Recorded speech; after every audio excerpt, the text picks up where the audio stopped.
안녕하세요. 부재부동산 카이입니다. 요즘 주택담보대출 관련 뉴스가 연일 쏟아지고 있는데요. 대출 관련해서 꼭 알아야 하는 부동산 기초 상식을 알려드리려고 합니다. 먼저 LTV라고 하는데요. 다들 많이 들어보셨죠? 주택담보대출 비율이라고 하고요. 주택을 담보로 돈을 빌릴 때 인정되는 자산가치 비율을 말합니다. 주택가격 기준으로 얼마만큼 대출을 해줄 것이냐를 말하는 건데요. 주택가격의 기준은 KB시세를 기준으로 하고 있습니다. 예를 들어서 LTV가 60%이고 3억짜리 주택을 담보로 돈을 빌린다면 3억의 60%인 1억 8천만 원까지 대출이 가능하다는 얘기입니다. 다음은 DTI인데요. 금융부채 상환 능력을 소득으로 따져서 대출 한도를 정하는 계산 비율입니다. 대출 상환액이 소득의 일정 비율을 넘지 않도록 제한하기 위해 실시하고 있는 제도인데요. 예를 들어서 연간 소득이 5천만 원이고 DTI가 60%라면 연간 원리금 상환액이 3천만 원을 넘지 않는 범위 내에서 대출을 해주겠다는 얘기입니다. 실제로 예를 들어 금리 5%의 30년 원리금 균등 상환 대출을 받는다고 하면 4억 6천만 원 정도 대출이 가능합니다. 이렇게 받았을 때 월 247만 원 정도의 원리금을 납부함으로 연 3천만 원 이내의 범위에 들어오게 됩니다. 네, 다음은 RTI라고 하는데요.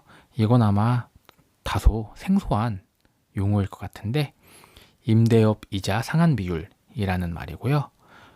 부동산 임대업 이자 상환 비율로서 담보 가치 외에 임대 수익으로 어느 정도까지 이자 상환이 가능한지 산정하는 지표로 산출 방식은 상가 가치의 임대 수익률을 곱한 값을 대출금의 이자율로 나눈 값입니다. 그러니까 굳이 따지자면 임대 소득을 대출 이자로 나눈 값이고요. 주택 같은 경우엔 1.25, 비주택 같은 상가 같은 경우 1.5 이상이어야 대출이 가능합니다. 그래서 예를 한번 들어봤는데요. 10억짜리 상가를 구입하려고 하는데 해당 상가의 수익률이 5%라고 하면은 연 5천만 원 정도 이제 소득이, 이자 소득이 아니죠. 월세 소득이 생기는 거죠. 이거를 RTI 1.5 이상으로 하려면 이자가 연 3,300만 원 정도 이제 아래로 나와야 대출이 가능하다는 얘기고요. 이 3,300만 원을 연이율 5%로 잡으면 6억 6천만 원까지 대출이 가능합니다. 이걸 DTI랑 동일한 기준으로 대출 상환액을 소득으로 나누게 되면 66%가 나오게 됩니다. 그래서 마지막으로 DTI랑 RTI를 한번 비교해 봤는데요.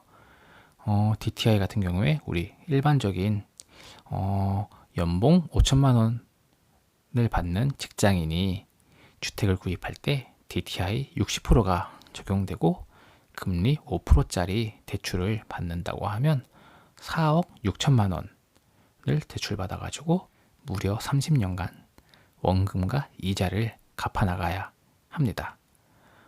하지만 임대사업자 같은 경우 월세가 연 5천만 원 나오는 상가를 만약 구입한다고 했을 때 RTI 1.5를 만족시키려고 하면 금리 5% 기준으로 6억 6천만 원을 대출받을 수 있고 이 경우는 이자만 갚게 됩니다.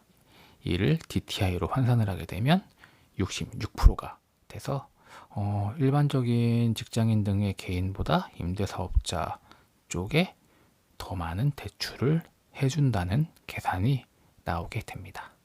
오늘 영상은 여기까지입니다. 카이였습니다. 감사합니다.